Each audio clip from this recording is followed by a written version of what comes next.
الرحمن الرحيم قلب وعنا ونكسن دمانتين والله ليال وحان فيديو كان ودوبيا أرين مرجله إن الله وإنا إليه راجعون أرين عاد ونخدم بدن مصيبة مقالة ذا اللي يراهدو كانساس سيتي يكوتها على قبل كمزوري oo ka mid ah magaalooyinka ay Soomaalidu degaan dalka Mareykanka Soomaali badan ay ku dhaqan tahay ayaa waxa ka dhacday arrin aad u naxdin badan xalay waxa jira masaajid magaaladaas ku yaala la dhaho Masjid Taqwa marka laba wiil oo walaalo ah oo iyagu xaafid Quraan aha labada wiil masaajidka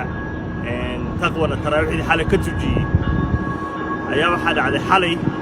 in labadii wiil taraawixdii iyo salaadii cisho markay tujiyeen gurigoodii u hoydeen in walaalkood oo ka weyn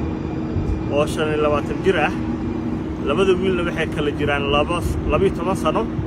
iyo 16 jir weey in marka walaalkood oo ka weyn 25 sano jir uu labadii wiil toogtay sidoo kale waxaa la ii sheegay oo la ii xaqiijiyay markii aan la hadlay qof isagu qoyska aad u yaqaana oo ii warramay in wiil kale oo saddexaad oo wiilasha walaalayeen uu la socday marka wiilka 25 sano jira ee labada wiil ee xaafid quraanka ah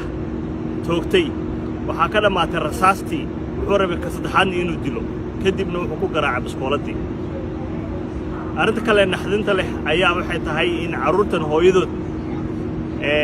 ay dhimatay oo qof dilay 10 sano ka hor sida ii sheegay marka caruurta qoyska waxay ahaayeen waa caruur 6 ayay ahaayeen saddex kamida marka dawladda ayaa qaadatay saddex kalena caruurta maartay qoyskoodii waliba gaar ahaan dhanka hooyadood ayaa qaateen marka labada wiil ee xaafid quraanka ahaa ee xalal la dilay Allah u naxariistay iyagoo markaas taraawix soo tujiyay iyagoo markaas masaajidka ka yimid bisha Ramadaan taraawixda tujinayay waxaa korsadeen qoyskii familka ka midka ahaa wiilka 25 jirka ah wuxuu ka mid yahay saddexdii caruurta ee dawladda ay qaadatay isaga ayaana gacantiisa ku dilay walaalihiis oo walaalihii ka yaryara ah waa meeshii uu maartay 25 jir maadaama uu waqtigii uu ilaalin lahaa walaalahood noloshooda uu ku farxi lahaa ayuu si oo la kaca walaalahood u dilay marka waa arrin musiibo ah marka waxaan rabaa inaan tacsi u diro dhammaan reerkii caruurtaas ka geeriyoodeen waxaan rabaa inaan tacsi u diro culimada iyo maartay dhammaan asxaabta bulshada ku xiran masaajidka Taqwa ee magaalada Kansas City Missouri iyo dhammaan bulshada Soomaaliyeed ee gobolkaas iyagu ku dhaqan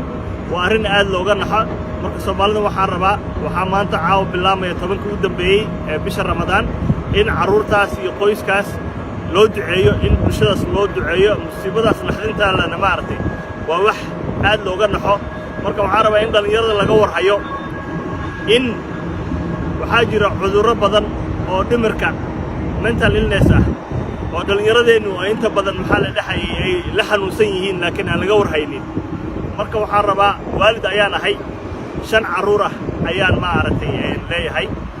Allah ii barakeeyo ii badbaadiyo caruurtayda mid ka mid ah way waxa hadda kaamarada ii hayo videoga iga duubaya marka waa arrin naxdin leh marka inaan ubadkii iyo caruurtii ka warhayno si gaar ah looga warhayo marka waxaan rabaa inaan dhaho reerkaas iyo caruurtaas loo duceeyo fadlan hal maartay ubadka ha laga warhayo bisha Ramadaanna hal taxadaro sidaan hore idinku sheegayba assalaamu calaykum wa rahmatullaahi wa barakaatuh